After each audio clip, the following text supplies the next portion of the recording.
Alô, a paz de Cristo para você que está ouvindo esse vídeo, assistindo esse vídeo, perdão, e chegando até você uma palavra de ânimo, uma palavra poderosa da parte do Senhor. Eu quero utilizar desta tarde o Salmo 91. O Salmo 91 é o salmo mais conhecido de todo mundo, né? É conhecido como o Salmo da cabeceira de cama, né? As pessoas utilizam este salmo, coloca aberto na cama, na cabeceira ou no criado mudo, porque é um salmo que transmite segurança, né? É um salmo que transmite uma palavra de vitória e que traz proteção, né? Mas a verdade, eu tenho duas verdades. A primeira verdade é que o salmo por si só, trazendo a informação que é verdadeira, aberto na cabeceira da cama, ou no criado mudo, ou na sala, não significa que você está protegido pelo salmo por si só. É preciso aplicá-lo e é preciso crer que esse salmo realmente ele é uma proteção para a minha vida, correto? E a segunda verdade é, se você não está acostumado, ou se você não gosta de lutas, de provas, né? Esse salmo, ele não serve para você. Porque o salmo, ele mais fala de luta, de provação, né, do que qualquer outra coisa. Ele fala muito sobre as provações, sobre as lutas. Se você pegar o salmo inteirinho, você vai ver. 1000 cairão ao meu lado, 10.000 à minha direita, o espanto noturno, peste, os ímpios se levantando, mas ele está dizendo que todas essas coisas que podem vir e vão vir sobre nós, que nós estamos sujeitos a isso, existe uma força exterior que está em oculto trabalhando em nosso favor. Amém? Então você precisa entender que o salmo não é para eliminar as lutas, mas é para te fortalecer naquela luta e acreditar que a vitória é garantida porque existe alguém trabalhando em favor da sua vida, na proteção. Então vamos começar a ler, para a gente começar a absorver algumas informações que o Salmo 91 traz, para que você comece a entender que realmente você está protegido, mas você precisa colocar algumas coisas em prática, para que esse salmo seja verdadeiro na sua vida. Amém? O Salmo 91, o versículo 1 e o versículo 2, ele já deixa recheado aqui de muitas coisas. Olha que interessante. Muitas informações. Aquele que habita no esconderijo do Altíssimo. A primeira coisa que eu já aprendo aqui no Salmo 91 é que ele só vai surtir efeito para aqueles... Deixa eu pegar minha caneta aqui, porque é melhor para mim. Aquele que habita no esconderijo, né? Ele tem um esconderijo, né? O que é um esconderijo? O esconderijo é lugar onde as pessoas se refugiam, onde as pessoas se escondem quando há uma tempestade, quando há uma guerra, quando há uma batalha ou quando há uma situação, as pessoas vão para os abrigos ou os esconderijos, só que ele não é um esconderijo qualquer, ele é um esconderijo do Altíssimo, ou seja, as pessoas que habitam em Deus estão protegidas. Não é somente você saber que Deus está protegendo, você precisa se esconder nele, ok? Há uma diferença em você conhecer tal lugar, e a outra é uma diferença de você conhecer e diferença de você estar no lugar. Eu sei que Dubai, vamos dar um exemplo aqui, é um lugar bonito.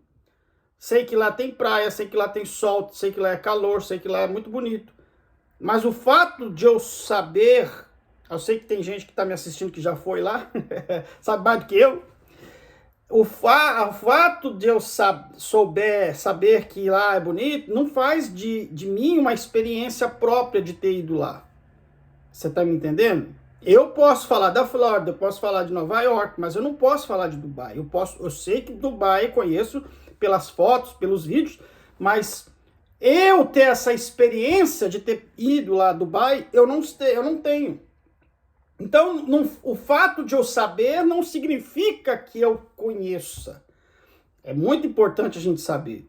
Então, nós precisamos estar conectado com Deus para que Jesus venha a ser o nosso esconderijo, né? Conhecer Jesus por livros ou por falas de alguém é uma coisa. Agora, ter a experiência de ter Jesus como seu guardador, como seu protetor, é outra coisa. Então, continuando a leitura aqui, olha que interessante. Aquele que habita no esconderijo do Altíssimo, a sombra do Onipotente descansará. Olha que coisa interessante. O esconderijo do Altíssimo, a sombra do Onipotente descansará. Ou seja, temos proteção e temos descanso em Deus. E temos descanso em Deus. Aí ele continua no versículo 2. Direi do Senhor, ele é o meu Deus, o meu refúgio, a minha fortaleza, e nele confiarei. Então, vamos pegar essas 4 palavrinhas aqui, chave, do versículo 1 e 2. Olha que interessante. Vou ler e vou grifar. Aquele que habita no esconderijo do Altíssimo. Ok? Altíssimo. A sombra do Onipotente. 2. Direi do Senhor. E depois, ele é meu Deus. Olha aqui, 4 nomes que demonstram as ações de Deus em nosso favor. Se você conhece a Jesus, se você tem essa comunhão com Jesus, na hora da adversidade, você vai experimentar ou os 4, ou um desses aqui, ou 3, ou os 4 de uma vez só. Você vai experimentar aquilo, os 4 nomes que o salmista está dizendo aqui. Primeiro, ele é altíssimo. Altíssimo, ele denota que ele é maior do que qualquer coisa. Ele é maior do que o seu problema. Ele é o Altíssimo. Ele está elevado, ele está acima de qualquer coisa. Ele está acima de todas as coisas. Você lembra quando Jesus disse para os apóstolos passarem para o outro lado do mar? Jesus deu a ordem, e no meio do mar, uma forte tempestade apareceu, uma tempestade que queria afundar o barco, eles já estavam apavorados, e de repente, diz a Bíblia, que à tarde da noite, Jesus venha caminhando sobre as águas. E aí Pedro disse, todo mundo pensou que era um fantasma, esse cara assustado, aí Pedro disse, aí Jesus, sou eu. Aí Pedro falou, se é o Senhor, manda que eu vou até aí.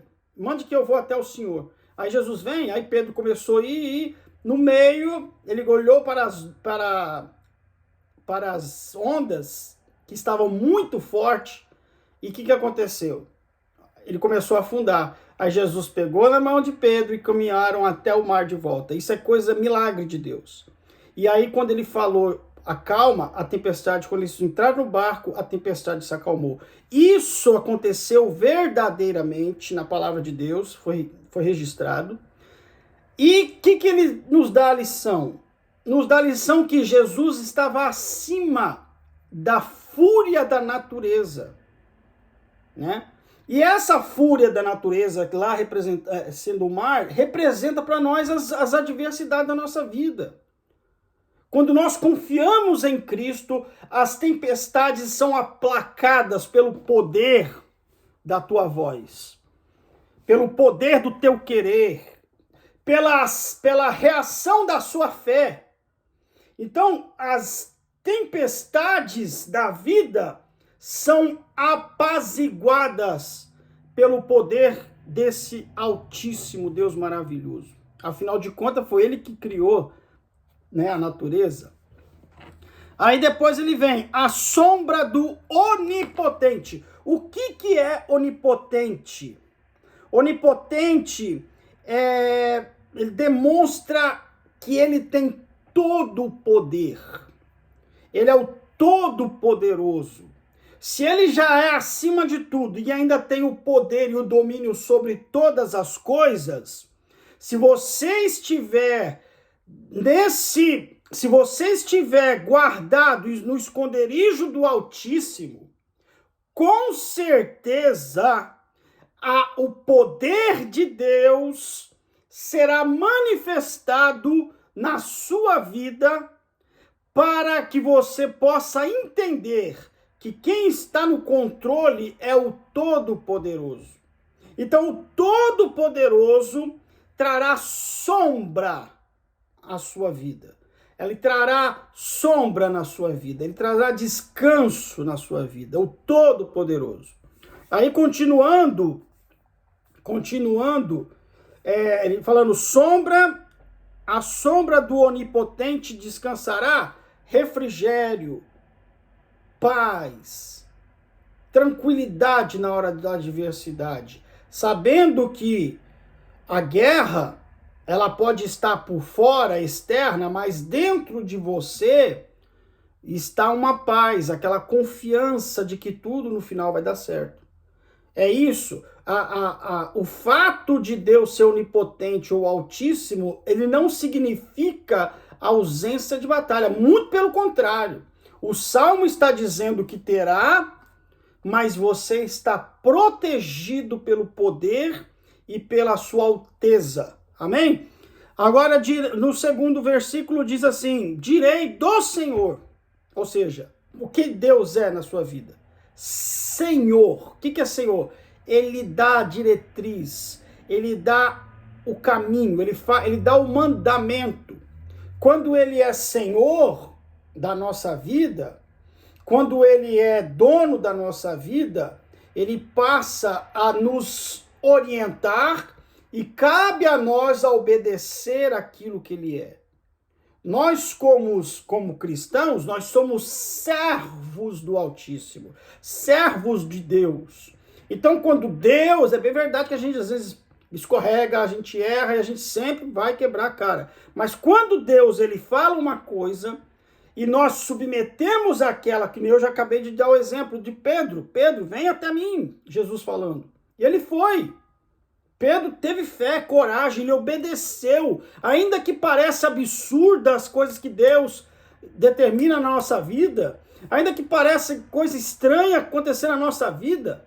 Poxa, Deus mandou Noé fazer uma arca, um barco gigante, nem chovia na época. Deus mandou Moisés com um pedaço de pau ir lá no Egito tirar o povo, mais de 2,5 milhões de pessoas, e conseguiu. Deus mandou Pedro, né? Jesus mandou Pedro de novo e os apóstolos lançar a rede, mas nós pescamos a noite toda e não viemos nenhum peixe. Mas Jesus falou, joga a rede do lado direito do barco, que vocês vão ver. Diz a Bíblia que foi a maior pescaria que eles já tiveram. Por quê? Porque eles se submeteram ao senhorio, à palavra de Deus. Quando nós nos submetemos ao senhorio de Cristo, nosso resultado é vitória. Nós vamos ter proteção, nós vamos ver poder de Deus, nós vamos ver coisas acontecer no meio da tribulação inesperável. Aí diz assim, ele é o meu Deus. No final ele confessa, ele é o meu Deus. Você precisa ter a convicção de que você tem um Deus pessoal. Não é o Deus do pastor, não é o Deus do apóstolo, não é Deus do vizinho, do irmão, não, é o meu Deus. Você precisa assumir isso na sua vida. Sem medo, Jesus Cristo é o meu Deus. Eu acredito em Jesus como o meu Deus, né? O apóstolo Paulo diz: o meu Deus, segundo as suas riquezas. Ele utilizava muito, o apóstolo Paulo usava disso. E o Davi também usava muito disso. Meu Deus, ele tinha um relacionamento, sabe? Uma convicção de que Deus era dele e ele estava com Deus, que Deus era dele e ele era de Deus. É uma coisa maravilhosa que você precisa entender para que o Salmo 91 ele surte efeito na sua vida. Você precisa conhecer essas coisas. Aí ele diz assim, ó, olha quem é esse Deus. De novo ele fala: o meu refúgio, a minha fortaleza, e nele confiarei, né? Nele confiarei. Não basta você dizer meu Deus, mas na hora da tribulação você desistir de Deus, achar que Deus não está mais nesse negócio. Deus, ele está nessa luta, Deus, ele está nessa batalha, Deus, ele está no processo. É bem verdade que às vezes a gente não sente a presença dele, é bem verdade que às vezes parece que nós estamos só, mas Deus não te deixou só. Confia nele nessa luta, confia nele nessa situação, mas eu estou esperando a resposta de alguma, sabe, uma resposta que vai talvez mudar a sua vida e nada está acontecendo. Confia, confia, não deixe a circunstância enganar o seu coração, não deixa aquilo que você está vendo enganar. Põe a fé acima da sua realidade, porque a fé vai ativar o seu coração a confiar em Deus, né? O povo do Egito, o povo de Israel, eles fracassaram muito porque tiraram os olhos da presença de Deus, tiraram a confiança de Deus e colocaram a confiança nas circunstâncias, colocaram as confianças, vamos agir aqui, vamos fazer do nosso jeito, porque Deus não está agindo. Quem diz que Deus não está agindo? Deus, ele age no meio da tempestade. Deus, ele age de forma na calma. Deus, ele age em silêncio. Se Deus não está se manifestando, quando Deus se cala, não significa que Deus deixou o processo ali. Não. Ele às vezes, ele pode estar testando a sua fé. Às vezes, a sua fé ela está sendo esticada, né? A sua fé está sendo trabalhada, exercitada. E o tempo é a melhor forma que Deus usa para fortalecer a nossa fé, né? Você espera em Deus, confia. Confiar é acreditar e depositar o seu coração nele e descansar em nome de Jesus. Quinta-feira que vem eu vou continuar o próximo salmo. Se você tiver interessado, clica aí no botãozinho aí do YouTube e eu vou estar fazendo mais vídeo. Deus abençoe você e a sua família. Deus abençoe a sua casa, em nome de Jesus. E pega esse salmo e leia, Salmo 91, nos tempos difíceis que todos nós estamos passando. Não pensa que está fácil para um e outro, não. Está todo mundo passando por dificuldades, está todo mundo precisa de fortalecer. Muitas pessoas, pode até ser que não estejam passando por tanta luta, mas está passando uma tribulaçãozinha, confia em Deus. Salmo 91, se você deixar ele aberto aí na sua cama, aí no criado mudo, leia quando você for dormir, medite nele, que Deus vai começar a ministrar no seu coração paz e alegria. Amém? Que Deus abençoe você, que Deus abençoe a sua vida, em nome de Jesus. Amém.